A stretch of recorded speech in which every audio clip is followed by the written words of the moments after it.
Aujourd'hui, donc, on est à Clermont-Ferrand pour visiter d'abord l'usine qui fabrique le beurre bio C'est qui le patron. Et ensuite, on ira sur une exploitation pour vérifier le cahier des charges du beurre bio.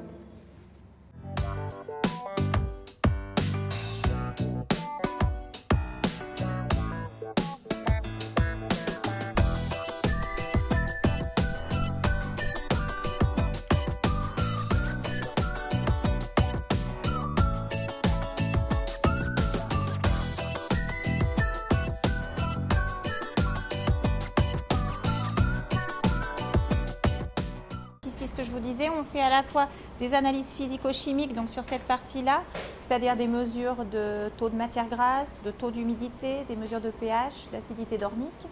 Et sur la partie qui est derrière vous, qui est plus isolée, on va faire les analyses microbiologiques pour vérifier donc la salubrité des aliments. Le bêta-carotène, c'est quand il y en a, c'est ajouté ici ou vérifié ici. Le bêta-carotène, il est naturellement présent dans le beurre. Donc celui-ci, nous, on ne le mesure pas. Les taux de bêta-carotène vont varier en fonction de la saison. Et sur nos productions, on n'ajoute pas de bêta-carotène du tout.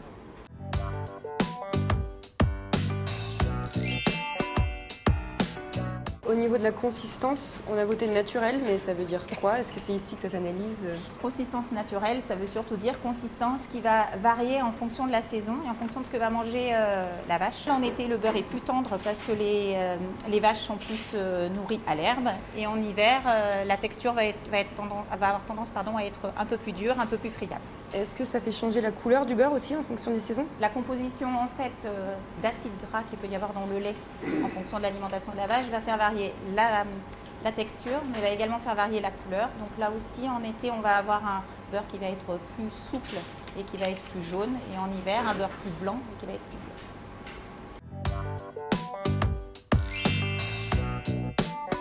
dur. On a voté que c'était un beurre pasteurisé traditionnel, frais. Sur le site, on fait que du beurre pasteurisé, donc toutes nos crèmes qui vont être réceptionnées vont subir un traitement thermique pour détruire les flores pathogènes s'il y en avait. Traditionnel, ça veut dire que le beurre est fait exclusivement et directement à partir de crème et jamais congelé.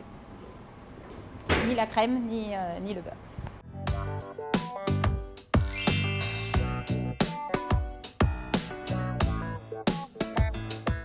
Et donc sur cette zone-là, on se trouve vraiment sur la zone de traitement de la matière. Donc on va traiter le lait, on va traiter la crème. Et puis sur une usine de beurre, on a du bas beurre. Quand on transforme notre crème en beurre, la partie liquide qui n'est pas gardée dans le beurre, c'est ce qu'on appelle le bas beurre, dans des formulations d'aliments. Il s'appelle comment le bas beurre après pour les ingrédients? Bas beurre. Bas beurre. Vous pouvez trouver sur des listes d'ingrédients, regardez notamment sur des produits, des barres chocolatées, des choses comme ça. D'accord, bas beurre. On peut avoir du bas beurre. Okay.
On a 45-50 vaches laitières, 78 hectares, tout en herbe, et on est en bio depuis 2015.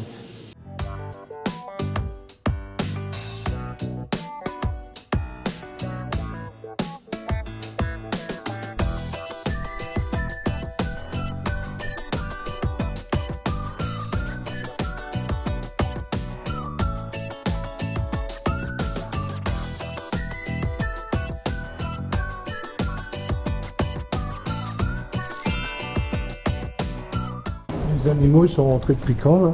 Ça fait 15 jours. Vous les rentrez pourquoi? Le mauvais temps et puis oui, à cette époque, et puis l'herbe maintenant qui est pas riche et qui se termine quoi. Vous, comment ça se passe justement au niveau des parcelles? Tout est autour là ou c'est un peu dispersé? C'est pas tout autour, on a une vingtaine d'hectares pour les laitières. Donc, on les traite toute l'année à au l'intérieur. bâtiment. Et au niveau du pâturage et de la repousse de l'herbe, vous faites du pâturage tournant? Voilà, on fait tourner sur les différentes parcelles. Et puis, quand la pousse est assez haute, on le remet. Et puis après, des fois, il y a une parcelle qui ça pousse trop vite. Si on ne va pas la faire manger, puis on va la faucher pour rattraper le... Ça évite de se faire déborder par l'herbe, comme Voilà. on dit, et puis de la récupérer au bon stade. Donc les vaches devaient pâturer minimum 6 mois par an et dès que le temps le permettait finalement. Oui. Donc chez vous, elles pâturent combien de temps Ben là, on les a trichés au 15 novembre et on les a sortis au 1er mars. Ouais. Est-ce que dans les prés, vous les parquez un peu à la clôture ou vous leur laissez dans un met le pré fil. ou vous leur mettez qu'une partie et vous faites à On met l'avancement? le fil, oui. Ouais. On Comme avance ça avec le évite fil. qu'elle gaspille et Voilà. qu'elle Mais après, à partir du mois de septembre, Ouais. c'est open bar. Non, mais ça, je suis d'accord. Ouais. Et là, elle mange quoi, là? Là, c'est un mélange, on fait un mélange, on a la mélangeuse, donc on fait un mélange d'enrubanage, de foin et de regain. Pour préciser, l'enrubanage, c'est de l'herbe, en fait. C'est de l'herbe qui est pas sèche, qui est à 65%. Et on met le plastique, vous savez, on met le plastique autour. Regain. Le regain, c'est une deuxième coupe. L'alimentation, c'est uniquement du coup de l'herbe. Il y a une complémentation en aliments, c'est tout. Pas d'autres céréales? Non, pas de maïs, rien. Alors, voilà, rumilé. Mais dans le rumilé, il y a quoi? Orge, luzerne, son de blé, de la févrole.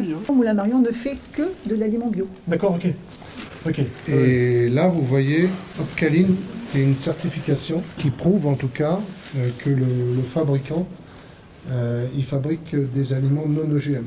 Et du coup, tout ça, origine France, c'est ça? Oui, ben pour Ouais. nous, oui.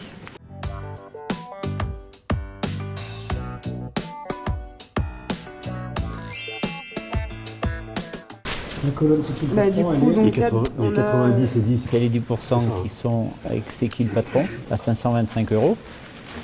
Et une autre colonne qui est les 90% restants qui sont eux à 500 €. Et une plus-value de 5 € ce mois-ci. Donc là, c'est 10% qui sont valorisants, c'est qu'ils battent. Vous en pensez quoi? Que le fait d'avoir 10% qui est valorisé, c'est quand même un plus, c'est appréciable. Bon, tout de suite, peut-être qu'on ne s'en rend pas bien compte, mais au printemps, lorsque notre prix du bio sera moins élevé, l'écart sera un petit peu plus important. Donc sur la paye, ça s'y connaîtra un petit peu plus. On vient donc de passer une journée en Auvergne pour vérifier le cahier des charges du beurre bio, c'est qu'il patron. En théorie, tous les critères ont été validés. C'est ça, tous sont bons pour l'instant. Super. Formidable. Ouais, pour moi, c'est chouette de savoir un petit peu ce qui se fait près de là où j'habite. J'ai découvert par exemple pourquoi le beurre est carré. C'est pour des raisons logistiques, c'est plus pratique. Le beurre de C'est qui le patron, c'est du beurre traditionnel, ça je ne savais pas forcément. On voit que c'est des choses à taille humaine et c'est pas forcément des grosses industries comme on peut trouver ailleurs. On savait même pas de quoi était constitué exactement le beurre, si ce n'est effectivement de la crème, mais quoi d'autre? Est-ce que tu rajoutes des ferments lactiques? Est-ce que tu rajoutes autre chose? Voilà, c'était des choses intéressantes à savoir. On a vu l'exploitation, on voit les vaches. Ici, ils font que de l'herbe. On a vérifié quelques factures. Et puis voilà, c'était une journée sympa.